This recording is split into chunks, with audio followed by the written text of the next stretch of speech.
जन हितैषी देख रहे दर्शकों का स्वागत है। जन जन की बात जन हितैषी के साथ। दोस्तों मैं संदीप शर्मा एक बार फिर तुहाडे नाल रूबरू हो रहे हैं ते मामला हैगा न्यू हाई स्कूल का। जी हाँ, न्यू हाई स्कूल जिहड़ा कि मामला बहुत ही गरमा चुका है। लुधियाना शहर की यह धरोहर जिहड़ी कि अज खत्म होने के कगार ते पहुंच गई है ते कहा जा रहा है कि कुछ ਇਹਦੇ ਵਿੱਚ ਇੱਕ ਬਹੁਤ ਵੱਡੀ ਕੌਨਸਪੀਰੈਂਸੀ ਹੈ ਜਿਹਦੇ ਕਰਕੇ ਇਹ ਸਕੂਲ ਜਿਹੜਾ ਹੈ, ਇਹ ਸਿੱਖਿਆ ਸੰਸਥਾਨ ਜਿਹੜਾ ਕਿ ਕਿਸੇ ਵੇਲੇ ਸ਼ਾਨ ਹੁੰਦਾ ਸੀ ਲੁਧਿਆਣਾ ਸ਼ਹਿਰ ਦੀ, ਅੱਜ ਉਹ ਖਤਮ ਹੋਣ ਦੇ ਕਗਾਰ ਤੇ ਹੈ। ਤੇ ਇਸੇ ਮਾਮਲੇ 'ਚ ਕਿਉਂਕਿ ਅਸੀਂ ਇਹ ਮੁੱਦਾ ਚੱਕਿਆ ਜਾਣੀ ਤੇ ਅਸੀਂ ਟੀਮ ਨੇ ਤੇ ਸਾਨੂੰ ਹੁਣ ਇੰਟਰਨੈਸ਼ਨਲੀ ਜਿਹੜੇ ਇਸ ਸਕੂਲ ਦੇ ਪੜ੍ਹੇ ਹੋਏ ਸਟੂਡੈਂਟ ਜਿਹੜੇ ਅੱਜ ਇੰਟਰਨੈਸ਼ਨਲੀ ਮੂਵ ਕਰ ਚੁੱਕੇ ਹੈ ਔਰ ਬਾਹਰਲੇ ਦੇਸ਼ਾਂ 'ਚ ਰਹਿੰਦੇ ਹੈ, ਜਦੋਂ ਉਹਨਾਂ ਤੱਕ ਇਹ ਗੱਲ ਪਹੁੰਚੀ ਤੇ ਉਹਨਾਂ ਨੇ ਸਾਨੂੰ ਸੰਪਰਕ ਕਰਨਾ ਸ਼ੁਰੂ ਕੀਤਾ। ਤੇ ਕੱਲ ਜਿਵੇਂ ਕਿ ਨਿਊਯਾਰਕ ਤੋਂ ਫੋਨ ਆਇਆ ਸੀ ਤੇ ਅੱਜ ਸਾਨੂੰ ਕੈਨੇਡਾ ਦੇ ਟੋਰੰਟੋ ਤੋਂ, ਜੀ ਹਾਂ ਟੋਰੰਟੋ ਤੋਂ ਵਰਿੰਦਰ ਸਿੰਘ ਜੀ ਦਾ ਫੋਨ ਆਇਆ ਤੇ ਅਸੀਂ ਗੱਲਬਾਤ ਕਰਦੇ ਹਾਂ। ਆਓ ਤੁਹਾਨੂੰ ਵੀ ਗੱਲਬਾਤ ਕਰਾਉਂਦੇ ਹਾਂ। ਨਮਸਕਾਰ ਵਰਿੰਦਰ ਸਿੰਘ ਜੀ। ਨਮਸਕਾਰ ਜੀ। ਨਮਸਕਾਰ ਸਰ। ਵਰਿੰਦਰ ਸਿੰਘ ਜੀ, ਤੁਹਾਡਾ ਨਿਊ ਹਾਈ ਸਕੂਲ, ਤੁਸੀਂ ਨਿਊ ਹਾਈ ਸਕੂਲ ਕਿਹੜੇ ਸੰਨ 'ਚ ਪੜ੍ਹੇ ਸੀ ਸਰ? ਮੈਂ ਜੀ ਨਿਊ ਹਾਈ ਸਕੂਲ ਦੇ ਵਿੱਚ 93-94 ਬੈਚ ਸੀ ਮੇਰਾ। ਅੱਛਾ ਜੀ। ਉਸ ਟਾਈਮ ਮੈਂ ਬੜਾ ਹੀ ਪ੍ਰੋਮੀਨੈਂਟ ਸਕੂਲ ਸੀਗਾ, ਉਸ ਟਾਈਮ ਮੈਂ ਇੱਥੇ ਪੜ੍ਹਿਆ ਨਹੀਂ। ਓਕੇ। ਤੇ ਵਰਿੰਦਰ ਜੀ ਮਤਲਬ ਬੇਸਿਕਲੀ ਜਿਵੇਂ ਤੁਸੀਂ ਉਸ ਟਾਈਮ ਇੱਥੇ ਪੜ੍ਹੇ ਹੋ ਤੇ ਇਹ ਜਿਵੇਂ ਤੁਸੀਂ ਕਹਿ ਰਹੇ ਹੋ ਬੜਾ ਪ੍ਰੋਮੀਨੈਂਟ ਸਕੂਲ ਸੀ, ਤੁਹਾਨੂੰ ਪਤਾ ਕਿੱਦਾਂ ਲੱਗਿਆ ਕਿ ਤੁਹਾਡਾ ਸਕੂਲ ਜਿਵੇਂ ਹੈਗਾ ਬੰਦ ਹੋ ਗਿਆ, ਜਾਂ ਤੁਸੀਂ ਸਾਨੂੰ ਕਿੱਦਾਂ ਕੰਟੈਕਟ ਕੀਤਾ? ਪਹਿਲਾਂ ਤਾਂ ਜੀ ਮੈਂ ਲਾਸਟ 2020 ਦੇ ਵਿੱਚ ਫੈਬਰਵਰੀ 'ਚ ਮੈਂ ਇੰਡੀਆ ਆਇਆ ਸੀਗਾ। ਤੋਂ 15 ਦਿਨ ਦੇ ਲਈ ਮੈਂ ਆਇਆ ਸੀ। ਤੇ ਮੈਂ ਜਦੋਂ ਅਸੀਂ ਉੱਥੋਂ ਪਾਸ ਆਊਟ ਕਰਨ ਲੱਗੇ ਸਰਾਭਾ ਨਗਰ ਮਾਰਕੀਟ ਤੋਂ ਮੈਂ ਉੱਥੇ ਕਾਰ ਪਹਿਲੇ ਹੀ ਉਹਨਾਂ ਨੂੰ ਕਿਹਾ ਸੀ ਸਲੋ ਡਾਊਨ ਰੱਖਿਓ, ਵੀ ਮੈਂ ਆਪਣੀ ਥੋੜੀ ਜਿਹੀ ਯਾਦਾਂ ਤਾਜ਼ਾ ਕਰਨਾ ਚਾਹੁੰਦਾ ਸੀਗਾ ਵੀ। ਤੇ ਜਦੋਂ ਮੈਂ ਦੇਖਿਆ ਤਾਂ ਉਹਦਾ ਬਿਲਕੁਲ ਹੀ ਖੁੱਲੀਆ ਬਦਲਿਆ ਪਿਆ ਸੀਗਾ ਤੇ ਅਲੱਗ ਹੀ ਤਰ੍ਹਾਂ ਦੇ ਬੋਰਡ ਸੀਗੇ। ਇੰਸਟੀਚਿਊਟ ਦੇ ਕੋਈ ਨਾਮ ਹੀ ਨਹੀਂ ਸਾਡਾ ਬਚਿਆ ਜੀ। ਤੋਂ ਉਦੋਂ ਮੈਨੂੰ ਬੜੀ ਹੈਰਾਨੀ ਹੋਈ ਵੀ ਇਹ ਕੀ ਹੋ ਗਿਆ। ਪਰ ਉਦੋਂ ਸਾਨੂੰ ਇੰਨਾ ਡਿਟੇਲ ਨਹੀਂ ਪਤਾ ਸੀਗਾ ਵੀ ਇੰਨੀ ਵੱਡੀ ਕੌਨਸਪੀਰੇਸੀ ਇੱਥੇ ਹੋ ਰਹੀ ਹੈ। ਇਹਨਾਂ ਮੀਨਵਾਈਲ ਜਦੋਂ ਮੈਂ ਹੁਣ ਥੋੜੀ ਦੇਰ 'ਚ ਸਾਨੂੰ ਪਤਾ ਲੱਗਿਆ, ਇੱਕ ਤਾਂ ਮੈਨੂੰ ਇੰਟਰਨੈਟ ਤੋਂ ਸੋਸ਼ਲ ਮੀਡੀਆ ਤੇ ਤੁਹਾਡਾ ਪ੍ਰੋਗਰਾਮ ਵੀ ਪਤਾ ਦੇਖਿਆ, ਉਹਦੇ ਵਿੱਚ ਦੇਖਿਆ ਵੀ ਇਹ ਟਰਬਲ ਆ ਰਹੀ ਹੈ। ਨੰਬਰ 2, ਸਾਡੀ ਜਿੰਨੇ ਵੀ ਅਸੀਂ ਫਰੈਂਡਸ ਆ ਉਹਨਾਂ ਸਾਰਿਆਂ ਦਾ ਇੱਕ ਗਰੁੱਪ ਹੈਗਾ।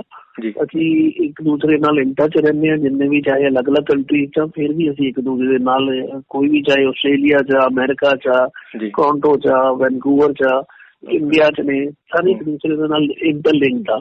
ਤੋ ਜਦੋਂ ਅਸੀਂ ਇਹ ਵਿੱਚ ਉਹਨਾਂ ਨੇ ਪਿੱਛੇ ਪਾਇਆ ਆਈਆ ਤੋਂ ਵੀ ਇਹ ਟਰਬਲ ਆ ਰਹੀ ਹੈਗੀ ਸਕੂਲ ਦੇ ਲਈ, ਤੇ ਮੈਂ ਉਹਨਾਂ ਨੇ ਫਿਰ ਉਸ ਤੋਂ ਬਾਅਦ ਤੁਹਾਡੀ ਇੰਟਰਵਿਊ ਪਈ ਤੇ ਮੈਨੂੰ ਉੱਥੋਂ ਨੰਬਰ ਮਿਲਿਆ ਤਾਂ ਮੈਂ ਤੁਹਾਨੂੰ ਕੰਟੈਕਟ ਤਦ ਹੀ ਕੀਤਾ ਵੀ ਇਹ ਇਸ ਦੇ ਵਿੱਚ ਜਿਹੜੀ ਬਹੁਤ ਹੀ ਜਾਣੀ ਕਹਿ ਲਓ ਨੈਗੇਟਿਵ ਪੁਆਇੰਟ ਆ ਜਾਣੀ ਅੱਜ ਦੀ ਇਸ ਸਦੀ ਦੇ ਵਿੱਚ, ਜਿੱਥੇ ਐਜੂਕੇਸ਼ਨ ਸਿਸਟਮ ਵਧਣਾ ਚਾਹੀਦਾ ਸੀਗਾ, ਗਰੋਥ ਵੱਲ ਆਉਣਾ ਚਾਹੀਦਾ ਹੈ, ਤਰੱਕੀ ਹੋਣੀ ਚਾਹੀਦੀ ਹੈ। ਔਰ ਐਜੂਕੇਸ਼ਨ ਸਿਸਟਮ ਸਾਡੀ ਜਿਹੜੀ ਇੰਡੀਆ ਹੈ ਉਹਦਾ ਇੱਕ ਬੜਾ ਵੱਡਾ ਇੱਕ ਕਹਿ ਲਓ ਇੱਕ ਥੰਮ ਹੈ, ਇੱਕ ਤਰ੍ਹਾਂ ਦਾ ਪਿੱਲਰ ਹੈ ਜਿਹਦੇ ਨਾਲ ਸਾਡੀ ਗਰੋਥ ਹੋਣੀ ਹੈ।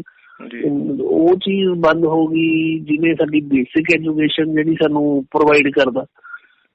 ਤੇ ਉਹ ਮੇਰੇ ਲਈ ਬੜੀ ਹੀ ਇੱਕ ਕਹਿ ਲਓ ਕਿ ਇੱਕ ਸਦਮੇ ਵਾਲੀ ਪੁਆਇੰਟ ਸੀਗਾ ਕਿ ਸਾਡੇ ਲਈ ਬੜਾ ਨੈਗੇਟਿਵ ਧੱਕਾ ਸੀਗਾ ਬ੍ਰੇਨ ਨੂੰ, ਕਿਉਂਕਿ ਜਦੋਂ ਤੁਸੀਂ 10th ਕਲੀਅਰ ਕਰਦੇ ਹੋ ਉਹੀ ਐਜੂਕੇਸ਼ਨ ਜਿਹੜੀ ਆ ਤੁਹਾਡੀ ਸਾਰੀ ਜਗ੍ਹਾ ਤੁਹਾਨੂੰ ਜਾਨੀ 10th ਦੇ ਨੰਬਰਾਂ ਤੋਂ ਹੀ ਤੁਹਾਡਾ ਪਹਿਚਾਣ ਬਣਦੀ ਹੈ ਨਾ, ਤੁਸੀਂ ਕਿਹੜੀ ਲਾਈਨ ਦੇ ਵਿੱਚ ਜਾਣਾ ਹੈ ਨਾ। ਹਾਂਜੀ ਵਰਿੰਦਰ ਜੀ, ਮੈਂ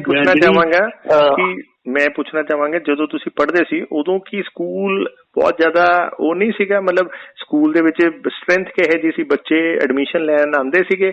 ਕਿਉਂਕਿ ਇਹ ਕਿਹਾ ਜਾ ਰਿਹਾ ਹੈ ਕਿ ਸਕੂਲ ਦੇ ਵਿੱਚ ਲੋਕੀ ਅੱਜ ਐਡਮਿਸ਼ਨ ਹੀ ਨਹੀਂ ਲੈਣ ਆਉਂਦੇ ਸੀ ਤੇ ਸਕੂਲ ਸਿੱਕ ਹੋ ਗਿਆ। ਤੁਹਾਨੂੰ ਲੱਗਦਾ ਇਹੋ ਜਿਹੀ ਗੱਲ ਹੋਏਗੀ? ਸਰ ਜੀ ਜਦੋਂ ਅਸੀਂ ਮੇਰਾ ਉਦੋਂ ਉਸ ਟਾਈਮ 'ਚ 5-6 ਸਕੂਲ ਸੀਗੇ ਜਿਹੜੇ ਲੁਧਿਆਣਾ ਦੇ one of the most promising school ਸੀਗੇ, ਜਿਹਦੇ ਵਿੱਚੋਂ sacred heart convent school, Guru Nanak school, DAV, KVM, ਇਹਨਾਂ ਦੇ ਵਿੱਚੋਂ ਹੀ ਇੱਕ ਨਾਮ ਸੀਗਾ ਨਿਊ ਹਾਈ ਸਕੂਲ ਦਾ। ਉਹ ਇਹਦੇ ਵਿੱਚ ਇੱਕ ਨਾਮ ਜਦੋਂ ਕਿ ਪਹਿਚਾਣ ਬਣ ਜਾਂਦੀ ਹੈ, ਉਸ ਤੋਂ ਬਾਅਦ ਉਹਦੀ ਨਾ ਤਾਂ ਐਡਵਰਟਾਈਜ਼ਮੈਂਟ ਦੀ ਲੋੜ ਰਹਿੰਦੀ ਹੈ ਔਰ ਲੋਕੀ ਵੇਟ ਕਰਦੇ ਹੁੰਦੇ ਸੀਗੇ ਕਿ ਕਿਸ ਤਰ੍ਹਾਂ ਕਦੋਂ ਸੀਟਸ ਅਵੇਲੇਬਲ ਹੋਣ ਤੇ ਅਸੀਂ ਆਪਣੇ ਬੱਚੇ ਨੂੰ ਸਕੂਲ 'ਚ ਪਾ ਦਈਏ। ਕਿਸ ਤਰ੍ਹਾਂ ਹੋ ਸਕਦਾ ਕਿ ਜਿਹੜੀ ਚੀਜ਼ ਅੱਜ ਤੋਂ 20 ਸਾਲ ਪਹਿਲਾਂ ਇੰਨੀ ਵਧੀਆ ਚੱਲ ਰਹੀ ਸੀਗੀ, ਤੋਂ 20 ਸਾਲ ਵੀ 25 ਸਾਲ ਪਹਿਲਾਂ ਜਾਨੀ ਇੰਨੀ ਅੱਛਾ ਜਾ ਰਿਹਾ ਸੀਗਾ, ਤਾਂ ਉਹਦੇ ਵਿੱਚ ਅੱਜ ਦੀ ਜਿਹੜੇ ਲੋਕੀ ਐਡਮਿਸ਼ਨ ਹੀ ਨਾ ਲੈਣ। ਇਹ ਹੋ ਸਕਦਾ ਹੈ ਕਿ ਅਸੀਂ ਐਂਟਰਟੇਨ ਨਹੀਂ ਕਰ ਰਹੇ, ਜਾਂ ਜਿਹੜੀ ਆਪਣੇ ਜੋ ਮੈਨੇਜਮੈਂਟ ਲੈਵਲ ਆ ਉਹ ਚਾਹੁੰਦੀ ਨਹੀਂ ਕਿ ਉਸ ਨੂੰ ਇਨਕਰੇਜ ਕਰਨਾ। ਫਿਰ ਤਾਂ ਆਪਾਂ ਮੰਨ ਲਾਂਗੇ ਕਿ ਐਡਮਿਸ਼ਨ ਨਹੀਂ ਹੋ ਰਹੀਆਂ, ਪਰ ਇਹ ਕਿਵੇਂ ਹੋ ਸਕਦਾ ਹੈ ਇੰਨੀ ਅਪੀਲਿੰਗ ਜਗ੍ਹਾ ਹੋਵੇ? ਕਿਉਂਕਿ ਹਰ ਬੰਦਾ ਚਾਹੁੰਦਾ ਹੁੰਦਾ ਕਿ ਪਹਿਲਾਂ ਤਾਂ ਜਿਹੜਾ ਸਕੂਲ ਹੋਵੇ, ਇੰਸਟੀਟਿਊਸ਼ਨ ਹੋਵੇ, ਉਹ ਵਧੀਆ ਤੋਂ ਵਧੀਆ ਹੋਵੇ ਤੇ ਨੇੜੇ ਹੋਵੇ। ਇਸ ਤੋਂ ਵਧੀਆ ਨਾ ਤਾਂ ਪ੍ਰਾਈਮ ਲੋਕੇਸ਼ਨ ਹੋ ਸਕਦੀ ਹੈ ਜਿਸ ਜਗ੍ਹਾ ਤੇ ਬਣਿਆ ਹੋਇਆ, ਤੇ ਨੰਬਰ 2 ਤੇ ਅੱਛਾ ਇਨਫਰਾਸਟਰਕਚਰ ਚਾਹੀਦਾ ਹੈ। ਉਸ ਲੈਵਲ ਤੇ ਵੀ ਤੁਸੀਂ ਦੇਖੋ ਬਿਲਡਿੰਗ ਕਿੰਨੀ ਅੱਛੀਆਂ ਨੇ, ਹਰ ਚੀਜ਼ ਬੜੀ ਅੱਛੀ ਹੈ।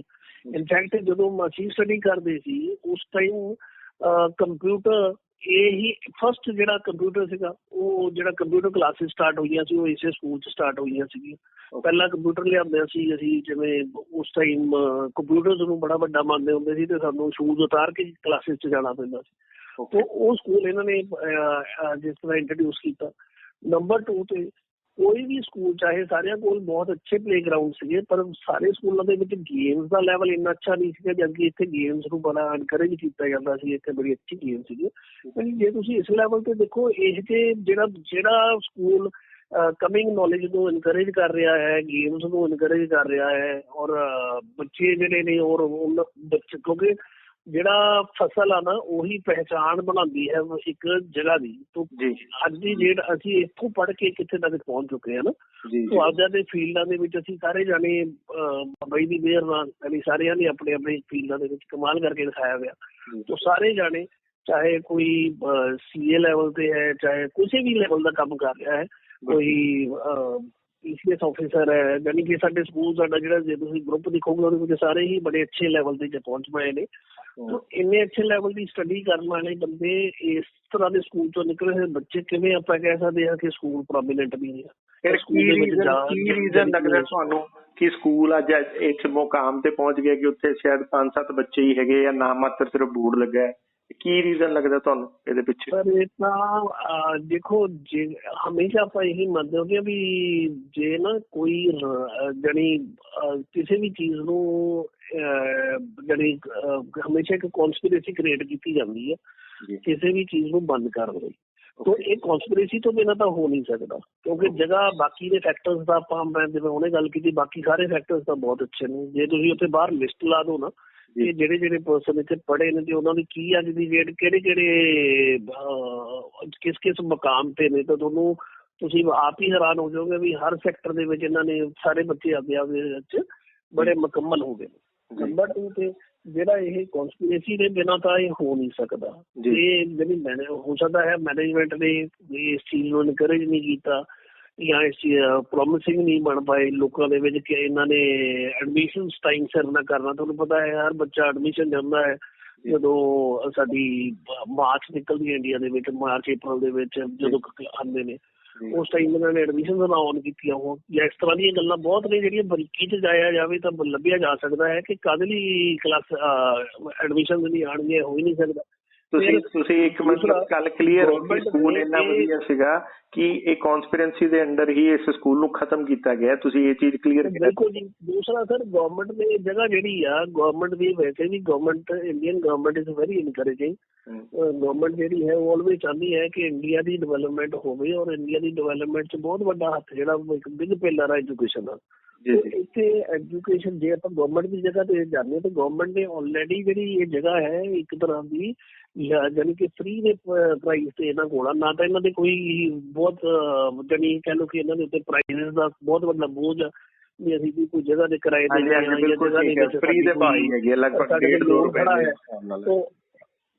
ਹਾਂਜੀ, ਤੋਂ ਫ੍ਰੀ ਵਾਂਗੂ ਆਈ ਹੋਈ ਲੈਂਡ, ਨਾ ਤਾਂ ਕੋਈ ਇਹਨਾਂ ਨੂੰ ਕੋਈ ਇਹਨਾਂ ਦੇ ਕੋਈ ਬੋਝ ਆ, ਹਰ ਚੀਜ਼ ਬੜੀ ਵਧੀਆ ਜਾ ਰਹੀ ਹੈ। ਪੈਸੇ ਨੰਬਰ 1 ਤਾਂ ਕੋਈ ਟੈਨਸ਼ਨ ਨਹੀਂ ਹੈਗੀ। ਨੰਬਰ 2 ਤੇ ਮੈਨੇਜਮੈਂਟ ਹੀ ਹੋ ਸਕਦੀ ਹੈ ਜਿਹੜੀ ਕਿ ਮੈਨੇਜਮੈਂਟ ਇਸ ਚੀਜ਼ ਨੂੰ ਪ੍ਰੋਮਿਸ ਨਹੀਂ ਕਰ ਪਾ ਰਹੀ। ਹਮੇਸ਼ਾ ਦੇਖਿਆ ਜਾਂਦਾ ਜੀ ਵੀ ਜਦੋਂ ਨਾ ਕੋਈ ਰਾਜਾ, ਜਿਵੇਂ ਮੈਨੇਜਮੈਂਟ ਇੱਕ ਰਾਜਾ ਹੋ ਗਿਆ ਨਾ ਏਰੀਏ ਦਾ, ਜੇ ਰਾਜੇ ਤੋਂ ਉਹ ਚੀਜ਼ ਨਹੀਂ ਜਾਨੀ ਚਲਾਇਆ ਜਾ ਰਿਹਾ ਆਪਦਾ ਰਾਜਪਾਟ, ਤਾਂ ਉਹਦੀ ਜਗ੍ਹਾ ਤੇ ਇੱਕ ਨਵਾਂ ਰਾਜਾ ਬਣਾਇਆ ਜਾਂਦਾ ਹੈ, ਔਰ ਉਹੀ ਰਾਜਾ ਫਿਰ ਨਵਾਂ ਰਾਜਾ ਆ ਕੇ ਉਸ ਚੀਜ਼ਾਂ ਨੂੰ ਨੈਗੇਟਿਵਿਟੀ ਨੂੰ ਪੋਜ਼ਿਟਿਵਿਟੀ 'ਚ ਕ੍ਰੀਏਟ ਕਰ ਦਿੰਦਾ ਹੈ। ਇਹੀ ਡੈਮੋਕ੍ਰੇਸੀ 'ਚ ਵੀ ਆਪਾਂ ਇਹੀ ਕਰਦੇ ਹਾਂ ਕਿ ਦੇਖਦੇ ਹਾਂ ਵੀ ਕਿਹੜਾ ਬੰਦਾ ਜ਼ਿਆਦਾ ਪ੍ਰੋਮਿਸਿੰਗ ਔਰ ਸਾਡੀ ਜਿਹੜੀ ਕੰਟਰੀ ਹੈ ਉਹਨੂੰ ਗਰੋਥ ਦੇਵੇਗਾ। ਇਸੇ ਤਰ੍ਹਾਂ ਇੱਥੇ ਵੀ ਅਗਰ ਮੈਨੇਜਮੈਂਟ ਇਸ ਚੀਜ਼ ਨੂੰ ਫੇਲੀਅਰ ਸਾਬਤ ਹੋ ਰਹੀ ਹੈ ਤਾਂ ਬੈਟਰ ਹੈ ਕਿ ਨਵੀਂ ਮੈਨੇਜਮੈਂਟ ਬੁਲਾਈ ਜਾਵੇ। ਨਵੀਂ ਮੈਨੇਜਮੈਂਟ ਦੇ ਵਿੱਚ ਨਵੇਂ ਬੰਦੇ ਇੰਕਲੂਡ ਕੀਤੇ ਜਾਣ ਤਾਂ ਕਿ ਇਸ ਨੂੰ ਚਲਾਇਆ ਸਕੇ। ਬਾਕੀ ਜਿੰਨਾ ਵੀ ਸਕੂਲ ਦੀ ਜਿੰਨੀ ਵੀ ਜਿਹੜਾ ਮੈਨੇਜਮੈਂਟ ਹੈ ਉਹ ਕਾਰਪੋਰੇਟ ਸੈਕਟਰ ਆ ਜੀ। ਕਾਰਪੋਰੇਟ ਸੈਕਟਰ ਦੇ ਵਿੱਚ ਉਹਨਾਂ ਨੂੰ ਥੋੜੇ ਬਹੁਤੀ ਟੀਕਾ ਦੇ ਨਾਲ ਤਾਂ ਥੋੜੇ ਬਹੁਤੇ ਡੋਨੇਸ਼ਨ ਦੇ ਨਾਲ ਕੋਈ ਦਿੱਕਤ ਨਹੀਂ ਹੈ। ਬਾਕੀ ਅਸੀਂ ਬੈਠੇ ਹਾਂ ਜੀ, ਅਸੀਂ ਡੋਨੇਸ਼ਨ ਕਰਨ ਨੂੰ ਤਿਆਰ ਹਾਂ।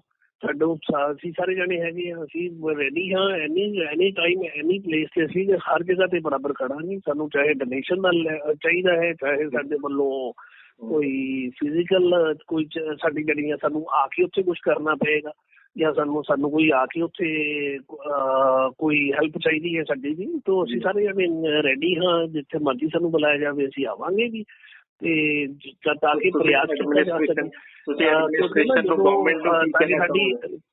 ਐਡਮਿਨਿਸਟ੍ਰੇਸ਼ਨ ਨੂੰ ਜਾਂ ਗਵਰਨਮੈਂਟ ਨੂੰ ਕੀ ਗਵਰਨਮੈਂਟ ਨੂੰ ਮੈਂ ਇਹੀ ਕਹਾਂਗਾ ਵੀ ਦੇਖੋ ਇਹ ਜੋ ਵੀ ਹੋਇਆ ਹੈ ਵਿਦਆਊਟ ਗਵਰਨਮੈਂਟ ਦੀ ਨੌਲੇਜ ਤੋਂ ਤਾਂ ਨਹੀਂ ਹੋਇਆ ਹੋਣਾ।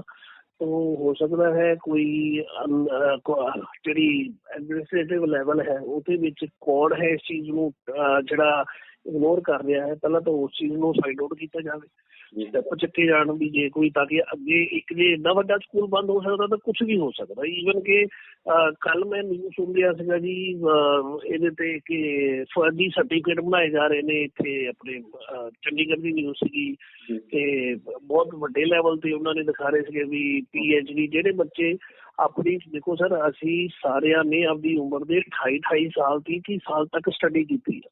ਠੀਕ ਹੈ ਜੀ, ਮੈਂ ਆਪਦੀ ਲੈਵਲ ਅੱਜ ਵੀ ਅਸੀਂ ਸਟੱਡੀ ਕਰਦੇ ਹਾਂ, ਅੱਜ ਵੀ ਅਸੀਂ ਹਮੇਸ਼ਾ ਆਪਦੇ ਆਪ ਨੂੰ ਵਧਾਉਣ ਦੇ ਲਈ ਕੋਈ ਨਾ ਕੋਈ ਚੀਜ਼ਾਂ ਦੇ ਵਿੱਚ ਪੜ੍ਹਾਈ ਕਰਦੇ ਰਹਿੰਦੇ ਹਾਂ। ਤਾਂ ਜਿਹੜੇ ਬੱਚੇ ਇੰਨੀ ਸਟੱਡੀ ਕਰਕੇ ਅੱਗੇ ਜਾਂਦੇ ਨੇ ਤੇ ਕੋਈ ਬੰਦਾ ਇੱਕ ਸਰਟੀਫਿਕੇਟ ਬਣਾ ਕੇ ਉਸ ਚੀਜ਼ ਨੂੰ ਉਹਦੇ ਬਰਾਬਰ ਦੂਜੇ ਨੂੰ ਖੜਾ ਦਊਗਾ ਤਾਂ ਸਰਟੀਫਿਕੇਟ ਬਣਨੇ ਨੇ। ਹੋ ਸਕਦਾ ਇੱਥੋਂ ਸਰਟੀਫਿਕੇਟ ਵੀ ਜਾ ਰਹੇ ਹੋ ਸਕਦਾ ਇੱਥੋਂ। ਤੁਸੀਂ ਕਹਿਣ ਦਾ ਮਤਲਬ ਹੈ ਕਿ ਹੋ ਸਕਦਾ ਕਿ ਅੱਛਾ ਤੁਸੀਂ ਇਹ ਵੀ ਆਰੋਪ ਲਗਾ ਰਹੇ ਹੋ ਕਿ ਹੋ ਸਕਦਾ ਹੈ ਇਸ ਸਕੂਲ ਨੂੰ ਥੋੜਾ ਜਿਹਾ ਡੈਡ ਕਰਕੇ ਇਹਦੇ ਵਿੱਚੋਂ ਇਸ ਸਕੂਲ ਦੇ ਨਾਮ ਤੇ ਸਰਟੀਫਿਕੇਟ ਵੇਚੇ ਜਾ ਰਹੇ ਹੋਣ। ਵੇਚੇ ਜਾ ਰਹੇ ਨਾ, ਬਿਲਕੁਲ ਸਰ।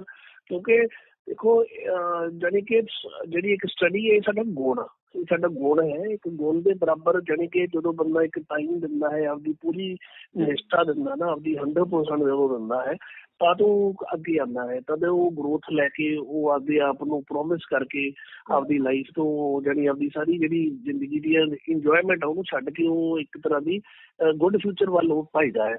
ਤਾਂ ਇੱਕ ਬੱਚੇ ਨੂੰ ਸਰਟੀਫਿਕੇਟ ਵੇਚ ਕੇ ਜਾਂ 2 ਨੰਬਰ ਦੇ ਵਿੱਚ ਉਸਦਾ ਸਰਟੀਫਿਕੇਟ ਬਣਾ ਕੇ ਉਹੀ ਇੱਕ ਜਿਹੜੇ ਨੋਨ ਪ੍ਰੋਮਿਸਿੰਗ ਬੱਚੇ ਆ ਉਹਨਾਂ ਨੂੰ ਉੱਥੇ ਪਹੁੰਚਾਇਆ ਜਾਏ, ਇਹ ਵੀ ਬਹੁਤ ਗਲਤ ਆ।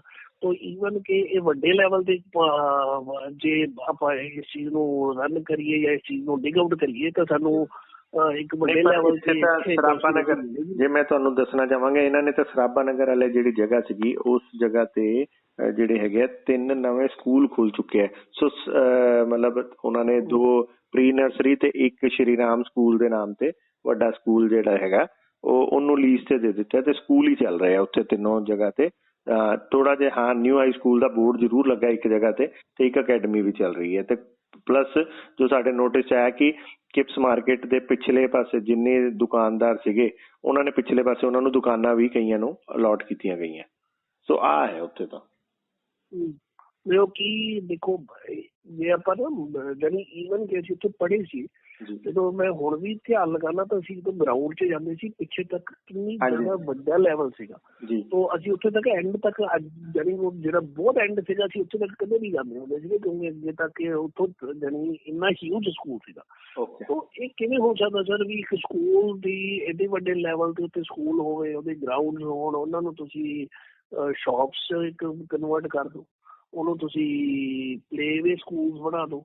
ਇੱਥੇ playway school no doubt playway school ਦੀ ਵੀ ਸਾਡੇ ਬੱਚਿਆਂ ਨੂੰ ਲੋੜ ਹੈ, ਪਰ ਸਰ ਜਿਹੜੀ ਚੀਜ਼ ਆਲਰੇਡੀ ਰਨ ਕਰ ਰਹੀ ਹੈ ਕੀ ਉਹਨੂੰ ਬੰਦ ਕਰਕੇ ਬਣਾਉਣ ਦੀ ਲੋੜ ਪਏਗੀ?